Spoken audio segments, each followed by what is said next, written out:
The Federal Bureau of Investigation is well known, having been depicted across the news, TV shows, and movies for decades. Now, with tens of thousands of employees, it's hard to imagine that there was ever a time in the United States' history where the agency wasn't around. But in the grand scheme of the country's history, the Bureau is fairly new, only being established in the first decade of the 1900s because President Theodore Roosevelt determined that there was a great need for oversight in the nation, and he hoped that creating a small team of investigators might help fill a gap in the United States' law enforcement needs. He likely had no idea what the agency would grow into or the controversy that it would generate. This is how the FBI began, and this is Learn Something New.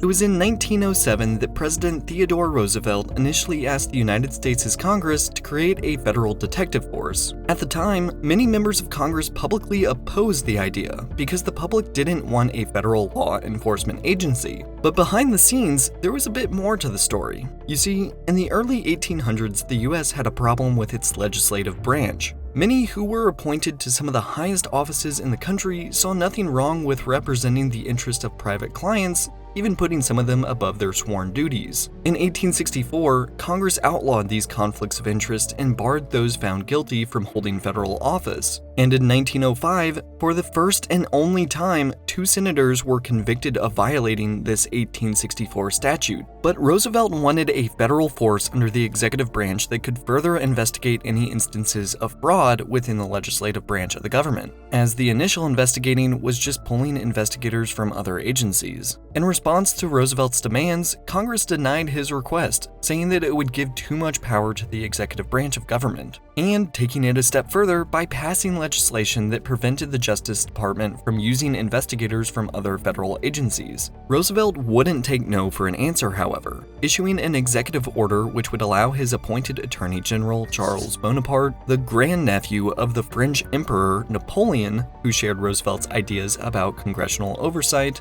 to develop the Bureau within the Department of Justice. Bonaparte had a reputation for high integrity throughout his time in the Navy and as Attorney General. In fact, Bonaparte was in charge of leading Roosevelt's trust-busting drive, leading the charge to break up some of the giant companies of the time like Rockefeller's Standard Oil Company, eventually earning the name Charlie the Crook Chaser from the press. Soon after the executive order went into effect, Bonaparte quickly found that he didn't have much power or control to investigate, only having 1 or 2 special agents to help him out. Anytime he needed more help, he had to reach out to the Secret Service for help from their agents. And this was when Congress made their move to prevent Bonaparte from using any more Secret Service agents. And this left him no choice but to form his own force of investigators, quietly hiring 9 Secret Service agents that had been helping him before to come on full-time and bringing them into a group with 25 others. On July 26, 1908, Bonaparte made his move, ordering the Department of Justice attorneys to refer most investigative matters to his chief examiner on staff, for those investigative matters to be delegated to one of his agents. The date of this memo is therefore recognized as the official start of the FBI. Though at the time, it didn't even have its own name. Congress, which was on summer vacation at the time of the announcement, wouldn't return for weeks, and by that time, they decided to raise no objections to the new force which had already begun taking on work. Bonaparte himself wouldn't stay in power for much longer, as he stepped down just 7 months after its official beginning. The new Attorney General, George Wickersham, would step into his place, giving it its first name, the Bureau of Investigation, or BOI, and the name stuck. But even then, the Bureau was far from a force to be reckoned with. Agents initially focused on white-collar crime, such as land and bankruptcy fraud, antitrust violations, and was quickly involved in investigating sex trafficking of prostitutes across state lines, which would later be expanded into the trafficking of stolen goods, vehicles, and obscene materials. According to the FBI's own website, the Bureau's beginnings were less than ideal. Agents that were brought on didn't receive much training, leading to undisciplined and poorly managed investigators. And it goes on to talk about how one Philadelphia-based agent split his time for several years between his job at the Bureau and tending to his cranberry bog. As the agency grew to more than 300 strong, some in Congress continued to worry about its growing authority and how it could lead to an abuse of power, which in 1917 was expanded into the responsibility of tracking down draft dodgers for World War I, as well as those who violated the Espionage Act of 1917, meaning that they were now also in the counterintelligence business, and often used the act to round up many Germans in the States that weren't US citizens. This practice would end less than a year later, but the seed would remain planted.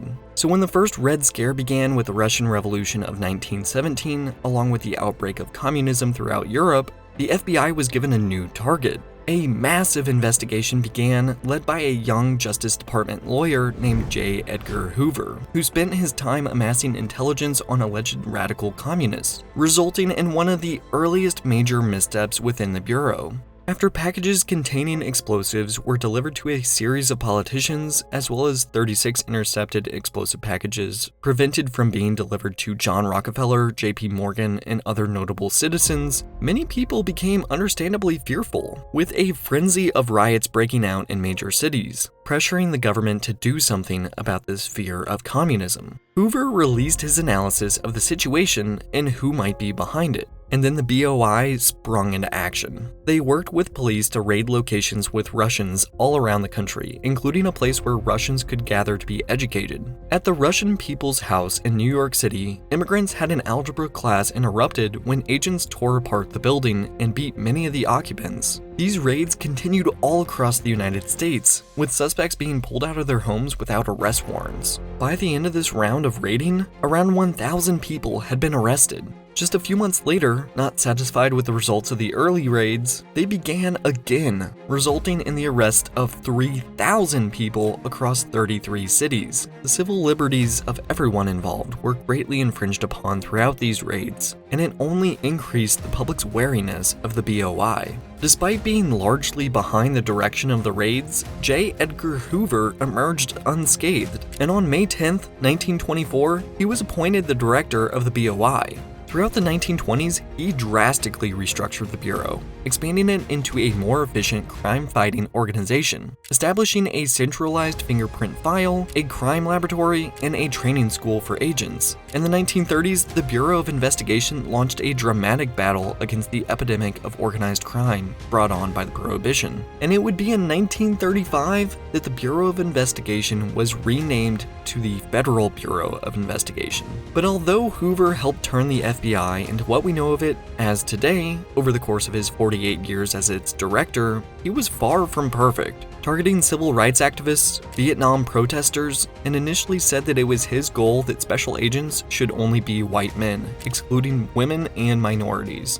The FBI has had many scandals since its inception, far more than could be covered in a video like this one, and has a storied history full of oddities that took place within the Bureau, from a 1,400-page file kept on Einstein to its investigations into ESP from the 50s. But despite all of J. Edgar Hoover's missteps and flaws, he was extremely effective in laying the foundation for the agency that has tens of thousands of employees with offices in 56 major cities along with hundreds of smaller ones, and helped it develop one of the largest forensic laboratories in the world. No one will ever come close to having a run as the FBI's director quite like Hoover did, though that's mainly because immediately after he left the role, a 10-year limit on the position was established.